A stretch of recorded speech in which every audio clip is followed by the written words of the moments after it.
At the break of dawn on the 7th of October 2023, Hamas operatives based in Gaza launched yet another war in a region that has seen more wars than any other in history. Using a massive barrage of thousands of rockets and using technology and aggressive tactics, they broke through the heavily protected border into Israel. They hit military targets. What stunned Israel and shocked the world was their attack against civilians in communities and at a music festival where thousands had gathered. The body count is still rising, but thousands were killed. Hamas took more than 150 people, both civilians and soldiers, hostage, including foreigners visiting Israel. Also, people of at least 36 nationalities are dead or missing. Hamas, locked in one of the world's most impoverished regions, has never hidden its militant intentions. But so far, it has also been careful enough never to overestimate its ability against one of the world's most feared militaries. Why did it attack now? The answer is a complex mix of history, geography, religion, people, power, and politics. We are here to simplify it for you. My name is Priyanka Sharma, and this is Gravitas Plus. For more than 1,000 years across Christian Europe, Jews have been persecuted for their alleged role in the crucifixion of Jesus Christ, the God and the prophet of Christianity. They were consigned to ghettos. In many European empires and countries, they were banned from owning property and faced discriminatory laws. They were economically marginalized and socially outcast. By the late 19th century, a lingering aspiration for a Jewish homeland in which a persecuted people could find security and safety began to grow into an effective political movement. The Jewish leaders identified their old habitat with their holy city of Jerusalem as the epicenter, as the new promised land. The stretch of land located between Lebanon, Syria, Transjordan, and Egypt. This was once home to the kingdom of ancient Israel and the kingdom of Judah. It was a land from which they had been often driven out and often returned. Their history includes the memory of Jewish people enslaved by the pharaohs of Egypt and their return under the leadership of Moses. Jews were first driven out from the kingdom of Israel around 732 BC by the Neo-Assyrian Empire. Then from the kingdom of Judah during the Babylonian captivity in 597 BC. The Roman Empire was their next overlord. In 66 CE, the Judean population rebelled against the Roman Empire, a brave uprising that was crushed with unsentimental ferocity by the Romans, culminating in the destruction of Jerusalem in 70 CE. In 132 CE, there was the Bar Kokhba revolt. Simon Bar Kokhba was a Jewish military leader. Under him, the Jews of Judea rebelled against the Roman Empire. The fighting went on for 4 years, at the end of which the Jews were forbidden access to Jerusalem. The Romans renamed the region Syria Palestina. The Jewish people spread across a wide diaspora, unable to find their center of political gravity. The rise of Arab empires brought the region under the rule of Damascus and Baghdad.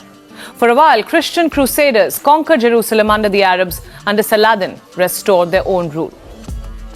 In 1516, the Ottoman Turks occupied Palestine. During this long period, the land was peopled by those described logically as Palestinians, most of whom had become Muslim, but not all. There were strong Christian populations in Palestine. Cut to the late 19th century, the presence of Palestinians did not diminish the dream of a Jewish state. The Zionist movement was launched. Jews began lobbying Western powers to facilitate a mass emigration of Jews to Palestine. The Russian Empire was the largest home for the Jewish diaspora. In 1905, after the failure of the First Russian Revolution against the Tsars, many Jews from Eastern Europe and Russia began moving to Palestine. Then, under Ottoman rule, the settlers used Hebrew as their spoken language. The Ottomans, defeated by the British, French, Italian alliance in the First World War, collapsed in 1918. The region was occupied by Britain and France under a secret wartime arrangement devised by two officials, Sykes and Picot, in 1916. Britain took over Palestine. Britain owed a debt to Jewish leaders who had helped during the First World War, particularly in finance. In 1917, then British Foreign Secretary Arthur Balfour wrote to Lionel Walter Rothschild. He was one of the most prominent leaders of the British Jewish community, in which he promised the establishment in Palestine of a national home for the Jewish people. It is also said that the British government will facilitate the achievement of this object. This became known as the Balfour Declaration. The French had their own reasons for facilitating the creation of a Jewish homeland. In 1799, Napoleon had issued a proclamation. He offered Palestine as a homeland for Jews under France's protection. Napoleon wanted Jewish help in his invasion of Egypt. The Jewish state did not materialize under France. The British-French agreement on a potential Jewish homeland remained a promise between the two world wars of the 20th century. But the idea kept gathering momentum. The Muslim and Christian Arabs, who obviously would be displaced from a territory that they had inhabited for centuries, opposed the Balfour Declaration. The British could not totally ignore them, for they had helped the British against the Ottomans in the First World War as well. So the British limited Jewish immigration, trying to appease both sides. By the 1930s, Arabs and Jewish settlers had begun fighting openly in Palestine. The tragedy of Jews and Judaism reached an unbelievable apotheosis during the Second World War, when the German Nazis under Hitler designed a horrific, unimaginable plan to kill every Jew in their domain in what is now known as the Holocaust.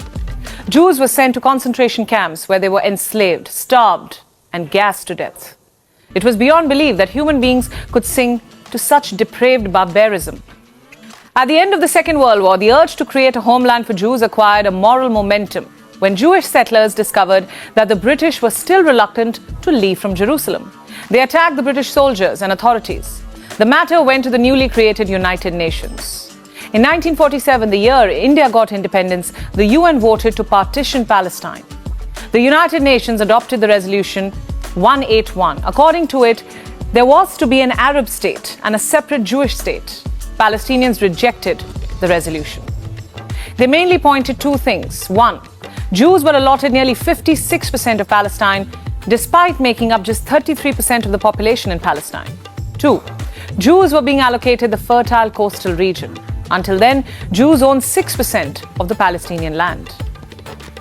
This UN map changed the reality. Soon, Jews began occupying the land designated to them. The Palestinians fought, but without much success. By May 1948, Jews were in control of all of the land promised to them, also some Arab territories. On the 14th of May 1948, Israel became a country. It was the first Jewish state in 2,000 years. At its helm was Prime Minister David Ben-Gurion. Tel Aviv's airport is now named after him. Palestinians lament the creation of Israel as a Nakba, or catastrophe, that resulted in their dispossession. This was the start of endless fighting. A day after the creation of Israel, Egypt, Jordan, Syria, Lebanon, and Iraq invaded Israel. The first Arab-Israeli war broke out. The Israelis fought off the Arabs. It also seized key territories. In 1949, the UN brokered ceasefires. Israel was given permanent control of these territories. More than 700,000 Palestinians left Israel, and Israel became a Jewish majority country. In 1956, focus shifted to this water body in particular. The Suez Canal. It is vital to trade as it connects the Red Sea to the Mediterranean Sea. In 1956, Egyptian President Gamal Abdel Nasser nationalized the Suez Canal. In response, Israel invaded Egypt. Britain and France followed. US and Soviet Union brokered a peace deal. But peace was short-lived. In June of 1967, Israel carried out preemptive strikes on Egyptian and Syrian air forces. This sparked a 6-day war. At the end of it, Israel captured the Sinai Peninsula and the Gaza Strip from Egypt. From Jordan, it took the West Bank and East Jerusalem, and Golan Heights from Syria. The Israel-Palestine conflict took center stage in the 1972 Munich Olympic attack. Extremists from the Black September group raided an Olympic Village dorm. They killed 2 Israeli athletes, took 9 others hostage, all of whom died eventually. In 1973, Syria and Egypt launched a surprise 2-front war. It was Yom Kippur Day. The Arab forces gained ground in a victory which Egypt celebrates as historic. It recovered the whole of Sinai. America intervened to stop the war and lay the framework for an accord between the principal nations, Egypt and Israel. In 1978, Egypt and Syria signed the Camp David Accords. This led to the 1979 Egypt-Israel Peace Treaty, but all the while the question of Palestinian self-determination remained unresolved. In 1987, Palestinians living in the West Bank and Gaza Strip rose up against the Israeli government. It was the first intifada. Intifada meaning shaking off. In 1993, Oslo I Accords were signed between Israeli Prime Minister Yitzhak Rabin and Palestine Liberation Organization, or PLO, the negotiator, that is Mahmoud Abbas. It was the first direct Palestinian-Israeli peace agreement, and it set up a framework for the Palestinian self-governance in West Bank and Gaza. Israeli and Palestinian leadership recognize each other for the first time. This is then Israeli Prime Minister Yitzhak Rabin, and this is the leader of the Palestine Liberation Organization, Yasser Arafat. See them shaking hands? This handshake got them the Nobel Peace Prize. But peace still evaded the region. In 1995, the Oslo II Accords were signed. It mandated Israeli withdrawal from 6 cities and 450 towns in West Bank. Israel withdrew its troops from Gaza in 2005. Cut to present. The West Bank and the Gaza Strip constitute the state of Palestine. West Bank is home to 3 million Palestinians and more than 500,000 Jews. Israel administrators the West Bank except East Jerusalem. The Palestinian National Authority governs the Palestinian pockets. This is Gaza. It is a narrow 25-mile stretch of land. It is home to over 2 million Palestinians. The Gaza Strip is one of the world's most densely populated regions. It is under Israeli blockade since 2007. Gaza is under the control of Hamas. The group was founded in 1987. It won the election in 2006. Western governments have branded Hamas a terrorist organization. Hamas orchestrated what is being called a Pearl Harbor moment in West Asia. Israel is calling it its own 9/11. One that has killed the most number of Jews since the Holocaust. There is no black and white in this conflict. Both Israelis and Palestinians see the land between the Jordan River and the Mediterranean Sea as their own. This land is sacred to Christians too. Israelis cite the Balfour Declaration as Israel's right to exist. The Palestinians regard it as the start of their dispossession. Here is something one often forgets about this declaration. It also mentioned that it was quote-unquote clearly understood that nothing shall be done which may prejudice the civil and religious rights of existing non-Jewish communities in Palestine.